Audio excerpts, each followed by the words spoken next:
हिंदुस्तान के नामवर मौसीकार नौशाद ने अपनी फिल्म चांदनी रात के गीत गाने के लिए एक नौ आमोज गुलकारा को अपने स्टूडियो बुलवाया। इत्तेफाक से उस वक्त बम्बई में शदीद बारिश हो रही थी, मगर वो लड़की बारिश की परवाह किए बगैर स्टूडियो पहुंची तो उसकी चप्पल बारिश के पानी में भीगने की वजह से टूट चुकी थी। इसने पाँव साड़ी में छुपा लिए ताकि इसकी गुर्बत किसी पर जाहिर ना हो। इत्तेफाक से नौशाद की नजर उसकी टूटी चप्पल पर पड़ गई। इनकी आंखें भग गईं। इन्हें अपना माजी याद आया जब वो खस्ता लिबास में बम्बई की सड़कों पर खाक छानते फिरते थे। इन्होंने इस लड़की के कपड़े बदलवाए और गर्म चाय पिलाई। टूटी चप्पल के साथ इसके रिकॉर्ड करवाए गीतों की ताजगी, नगमगी और कहक ने मौसीकी की दुनिया में हलचल मचा दी। 400 इसके रसीले गीतों और नशीली आवाज का शोरा हो गया। ये कहानी आज के दिन कोरोना से 93 बरस की उम्र में वफात पा जाने वाली लता मंगेशकर की है, जिसे डॉक्टर अंसारी ने अपनी किताब हिंदुस्तानी फिल्म का आगाज़ इर्तिका में बयान किया है। लता मंगेशकर के दुनिया से उठ जाने से बर्रे सगीर की मौसीकी का एक बाब इख्तिताम पजीर हुआ। सैकड़ों फिल्में सिर्फ उनकी मधुर आवाज की बदौलत मकबूलियत की इंतहा तक पहुंची। 7 अशरों तक फैले हुए बेमिसाल कैरियर में इन्होंने 1000 से ज्यादा फिल्मों में गीत गाए। लता की आवाज में ऐसा जादुई करिश्मा था कि वो सरहदों की दूरियों को मिटा देती थी। जितनी मकबूल वो हिंदुस्तान में थी, इससे कहीं ज्यादा पाकिस्तान के लोग इन्हें चाहते हैं। उनका फन सिर्फ उर्दू गीतों तक महदूद न था, बल्कि 36 इलाकाई और गैर मुल्की जुबानों में उनके गीत मौजूद हैं, जिनमें अंग्रेजी और रूसी जबान में भी शामिल हैं। आज की दुनिया में बहुत कम लोग जानते होंगे कि बर्रे सगीर की अजीम गुलकारा लता मंगेशकर, आशा भोसले, मैना, औशा और हृदयनाथ के वालिद पंडित दीनानाथ अपने जमाने के सुपरस्टार थे। उस वक्त चूंकि मुत्तहिदा हिंदुस्तान में सिनेमा मुतारफ नहीं हुआ था, तो दीनानाथ का मैदान थिएटर और मंडली था। दीनानाथ सन 1900 में गोवा के एक गांव मनगेशी में पैदा हुए। उसी निस्बत से इन्होंने अपने नाम के साथ मंगेशकर का इजाफा किया। वो सिर्फ 42 बरस जिए, लेकिन अपनी मुख्तसर जिंदगी में उन्होंने उरूज के साथ साथ ज़वाल का सामना भी किया। 28 सितंबर 1929 को इनके हम बेटी का जन्म हुआ।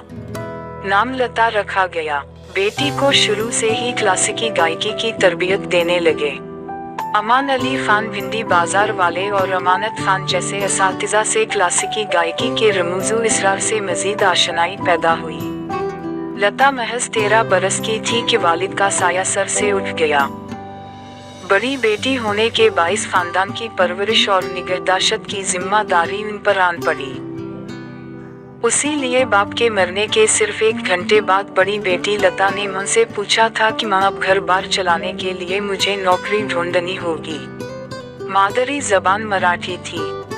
घर के अखराजात पूरे करने के लिए एक मराठी फिल्म सहेली और मनगा गोर में चाइल्ड आर्टिस्ट की हैसियत से काम किया, मगर लता को कैमरा, लाइट्स और मेकअप की दुनिया ना भाई।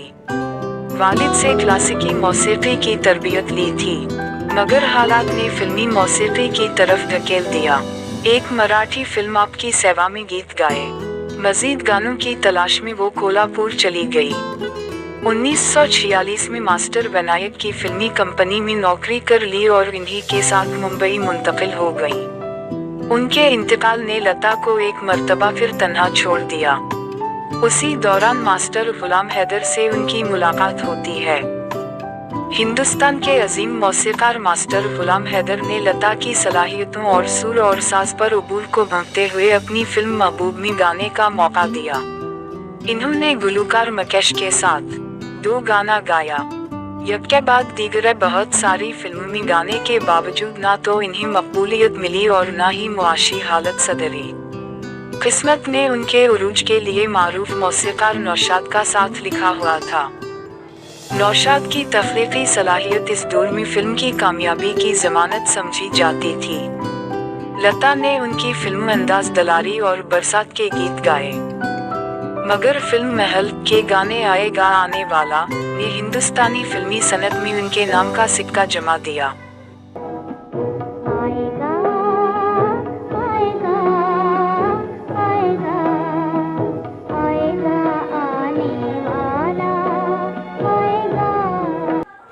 लता और नौशाद की जोड़ी इस कदर मकबूल हुई कि इन दो बाकमाल फनकारों के तमाम गीत रिकॉर्ड साज साबित हुए।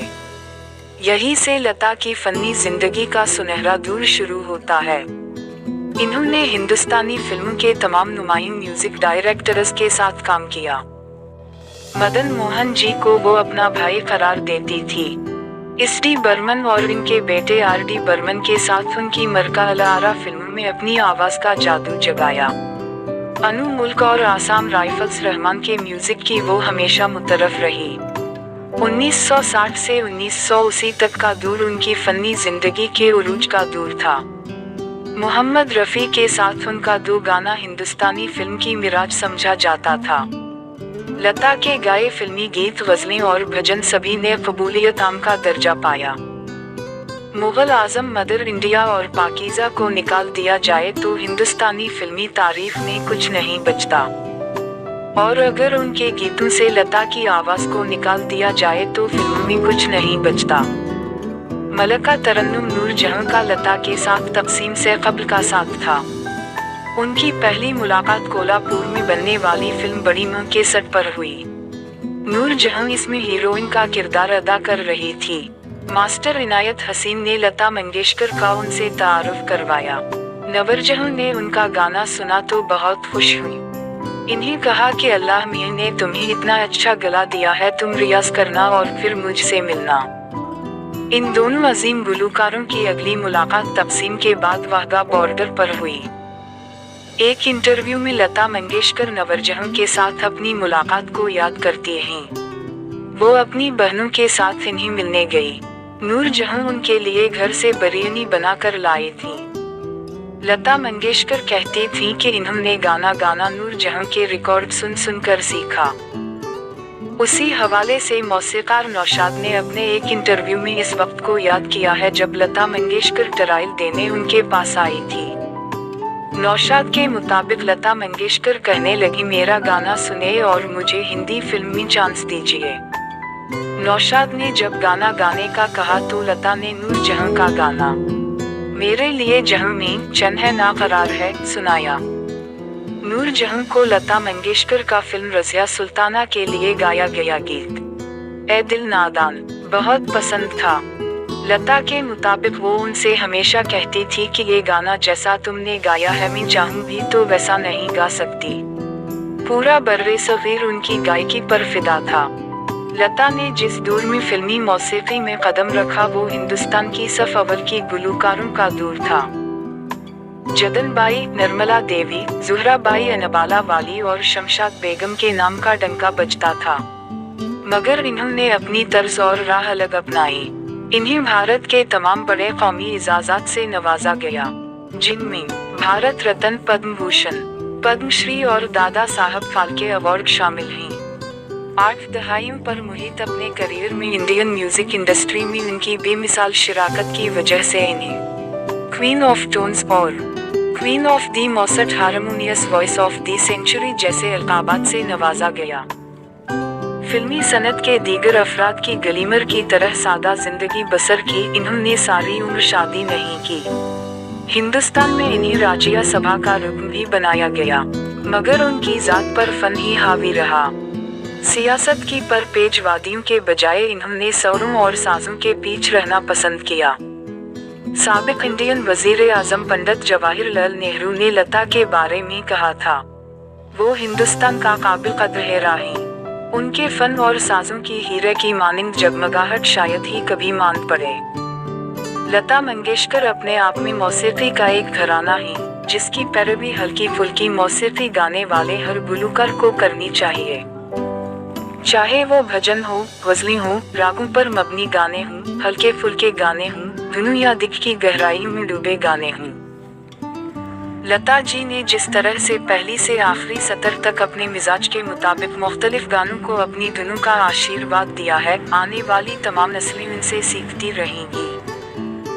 वो धुनों के मिजाज के मुताबिक बड़ी आसानी के साथ गाती थीं और आने वाली कई नस्लें उनकी तकलीद करती रहेंगी। उनके गीतों का तरन्नुम, नगमगी और ताजगी लोगों पर एक सेहर सा तारी कर देती है। उनका एक नहीं हजारों गीत ऐसे हैं जो आज भी कानों में रस घोल रहे हैं और दिल में उतर जाने वाली उनकी आवाज की खनक और शोफी आज भी बरकरार है। क्लासिकी मौसीकी के एक और अजीम गुलूकार पंडित भीम सेन जोशी ने लता मंगेशकर के बारे में ऐसे ही ख्यालात का इजहार किया था। पंडित भीम सेन जोशी ने कहा था, इन्होंने अपनी ताकतवर आवाज के जादू से लातादाद गानों को अमर कर दिया। ऐसे गानों की फहरिस्त बनाने बैठ भी जाएं तो काम अधूरा ही रहेगा। लता मंगेशकर और मौसीकी एक दूसरे के मुतरादिफ थे, चाहे वो किसी भी किस्म की मौसीकी हो। क्लासिकी मौसीकी के बहुत से गुलूकारों और साजिंदों ने उनसे तहरीक ली है। लता मंगेशकर को फोटोग्राफी का इतना शौक था कि वो वाइल्ड लाइफ फोटोग्राफी करने के लिए जनूबी अफ्रीका जाती थीं। वो घर में भी हमेशा तस्वीरें खींचती रहती थीं। जब भी सुबह के रियाज के बाद इन्हें वक्त मिलता वो अपने कैमरे के ट्राइपॉड या इसके लेंस को एडजस्ट करना शुरू कर देती। लता जी की शख्सियत की एक और खास बात उनकी चैटिंग की आदत थी।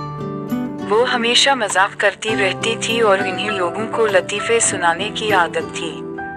वो अक्सर अपनी हाजिर जवाबी और लतीफ़ों से लोगों को हंसाती थीं। सब जानते हैं कि लता मंगेशकर को हीरों और अच्छे परफ्यूम का बहुत शौक था। लता के मद्दाह उनकी तमाम खूबियों और इनकी जिंदगी के हर पहलू से वाकिफ होंगे, लेकिन लता जी में और भी बहुत सी ऐसी खूबियां और आदत थी जिनके बारे में शायद उनके बड़े से बड़े मद्दाह भी नहीं जानते। इन्हें क्रिकेट का भी बहुत शौक था और वो खेल की बहुत सी बारीकियों से वाकिफ थी। लता जी की ये खूबियां उनके दिल में छुपी ख्वाहिशात का इजहार थी। उनकी ये आदतें इस बात का भी सबूत हैं कि लता जी जिंदगी के उन तमाम पहलुओं से जुड़ी हुई थी जिनसे एक आम आदमी जुड़ा हुआ है। वो इस मामले में मुख्तलिफ नहीं थी। लता मंगेशकर की पहचान सिर्फ मौसीकी थी, क्योंकि वो खुदा की एक खास तख्लीक थी जिसके गले में सुरों का जादू बिस्ता था। दुनिया के बड़े अदीबों और मौसीकी के नक़ादों ने वो सब कुछ लिखा है जो इस अजीम शख्सियत की सलाहियतों और कारनामों के बारे में लिखा जा सकता था।